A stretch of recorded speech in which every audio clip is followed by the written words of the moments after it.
What's up, everybody? Welcome back to the Post-Gazette Pirates YouTube channel. Colin, Beazley, Noah, Hiles coming to you from PNC Park. Pirates take 3 games out of 4 against the Nationals. The series concluded here on the North Shore Thursday afternoon with a 1-0 shutout win. Andrew Heaney throws 7 1/3 scoreless frames. Ryan Barucki, Dennis Santana finished the job. Pirates get 1 run on a solo shot from Oneil Cruz. Pirates win their second of 3 home series here at PNC Park. Colin, before we dive into the whole series analysis, your quick takeaways from today.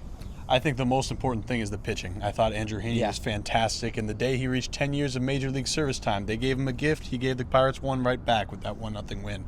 I thought that the offense was as good as it needed to be today. I don't think 1 run is going to be something that's sustainable. I don't know that that's something that will happen in every single game, but today 1 run was enough, and I thought that was very, very good. The other thing that I feel deserves some attention is Brian Hayes' defensive play in the 8th inning. I haven't been around this team, so I hadn't seen the Gold Glove caliber defense that you've told me about. It was outstanding. That right there was the game-saving play today, in my opinion. Yeah, today, in a way, was a microcosm of this whole series. The Pirates got 4 really good starts from their starters. I think that can be where we start. Skenes, who was Keller, Falter, and then Heaney all give a quality start. The last 2 throwing 7+ shutout innings. All 3 starters, I should say, in the winning games were the winning pitchers. Well, Keller got the loss despite only allowing 3 runs over 6 innings. Just overall, Colin, I mean, it seems like the rotations, this is kind of what they had in mind for this group. Yeah, exactly. We knew going into the season that the Pirates' rotation would be their strength. I don't know that we expected Bailey Falter to be as good as he was yesterday. He was fantastic. And then Andrew Heaney, again, he's been really, really good in his first 2 starts at PNC Park. He's been really, really good all season. You were saying he's been their best pitcher of the year, and that's something that's true. Considering what they're paying him, the 1-year deal, he's been a bargain so far. Yeah, 14 1/3 scoreless innings in this ballpark. 3 quality starts and 4 outings, I believe, for him. Just overall, really good stuff from Heaney, who, as I talked about in postgame, hadn't looked great this spring, but I mean, that's why you stick with the 10-year veteran. You're confident in what he's got going. Colin, so we addressed the starting pitching staff, the rotation, I should say. Another big takeaway here is, again, the only run the Pirates got today was from leadoff hitting Oneil Cruz. He moved to the top of the order at the start of this series, had 3 total hits this series at the top of the order, 2 of those for extra bases, scored 3 runs. He's looking pretty good in the number 1 spot. Yeah, it's not like you wrote an article about that saying they should do that exact thing. But Oneil Cruz has been really, really good. He's been excellent. He's someone that pitchers are not happy to step into or step onto the rubber and see leading off the game. A pitcher would like someone you can ease in against. Oneil Cruz is not that. He's hit a lot of rockets. He hit a rocket right back at I don't remember who it was, but earlier this season a rocket right back at the starting pitcher. This one went over the fence for his first career leadoff home run. The fact that the only offense they got was 2 pitches into the game is something that's not ideal, but it is the ideal way to start a ball game. There's no better way to start than up 1-0. Yeah, and that's kind of what I wrote about in my analysis piece, which you can read about at post-gazette.com. When you're struggling to score runs, sometimes the easiest idea to get the offense going is just bat your best hitter first. It guarantees that they get the most at-bats possible. And when you look at the construction of this lineup, you have a solid thing in the 9 spot with Isaiah Kiner-Falefa having a solid season so far offensively in that 9 spot. He turns the order over to Cruz, who's now being protected with Reynolds behind him. And then today was the first time in a while we saw a healthy Andrew McCutchen and Joey Bart, or a healthy Brian Reynolds, who played right field today for the first time since March. And then McCutchen batting 3rd in the DH spot, and then Joey Bart healthy back behind the plate.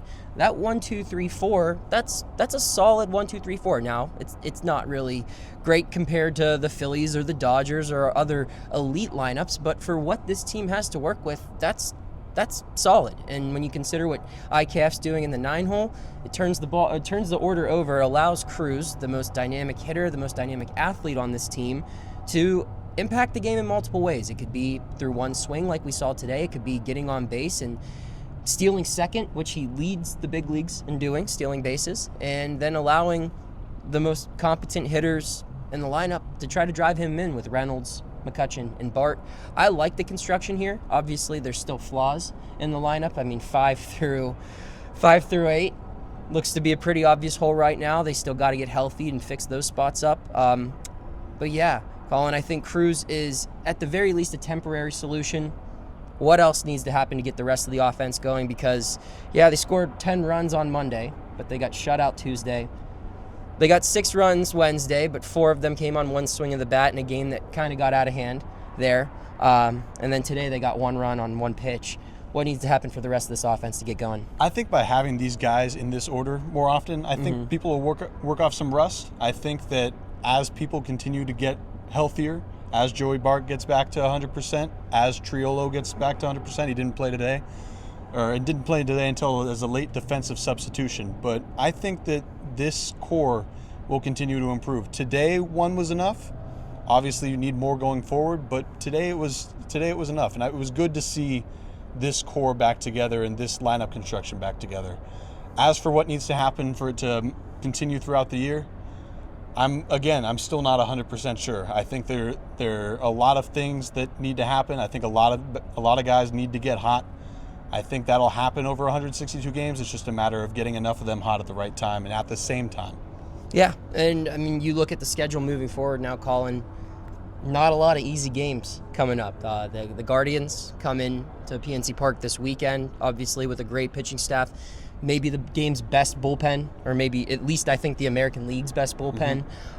They've got some boppers in that lineup as well that will challenge, I think, Carmen Majinski on Friday, Paul Skenes obviously on the bump Saturday. That'll be a fun one to watch. But then you look after the Guardians. They go out west, 3 games against the Angels. That's not so bad, although I believe they're playing good ball right now. Yeah. And the Dodgers also playing good ball. A big challenge. And even after that, you got the Cubs, Padres. Not a lot of easier wins compared to what they just went through with this schedule. You look back, maybe they should have taken advantage of some of those games in Cincinnati. The 1 game they lost here at home against St. Louis, the 3 games they lost on the road to start the season in Miami. The competition's getting stiffer. It seems like this club's kind of figuring some of itself out. The bullpen's shaping up. The rotation is falling into place. They're getting some guys in the right spots of the order. Still a lot to figure out, and it's going to be tough moving forward, though. Yeah. Really, just with this 4-game series, you did what you needed to do.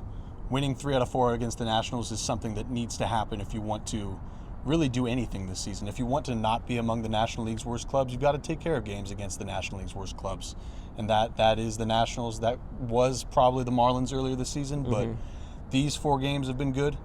Now they're going to be tested by playing in Anaheim. I think that those are some winnable games, especially with the way the Angels have been playing recently. They've slumped a little bit of late after a hot start, and then you have that Dodgers series, which it's a very, very different team than the Pirates, to say the least. Yeah. I know that the Pirates will have their top pitchers in that series, at least the way that it's shaping out. It's shaping up to be. You can't really predict that. Baseball is baseball. Weird stuff happens all the time, but I think the Pirates will have some good pitching in that series. It's just a matter of whether everything else happens, because 1 run against the Dodgers will not be enough. He's Colin Beazley. I'm Noah Hiles. Check out our work at Post-Gazette.com. Get yourself a digital subscription. A lot more to read at our newspaper than just baseball coverage. We recommend the baseball coverage. We also recommend everything else. Subscribe to this YouTube channel if you don't already, at PG Pirates, and keep following along. We'll have you covered for the remainder of the season.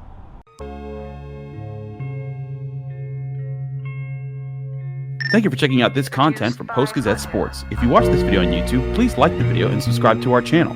For all of the sports coverage the Post-Gazette has to offer, visit post-gazette.com.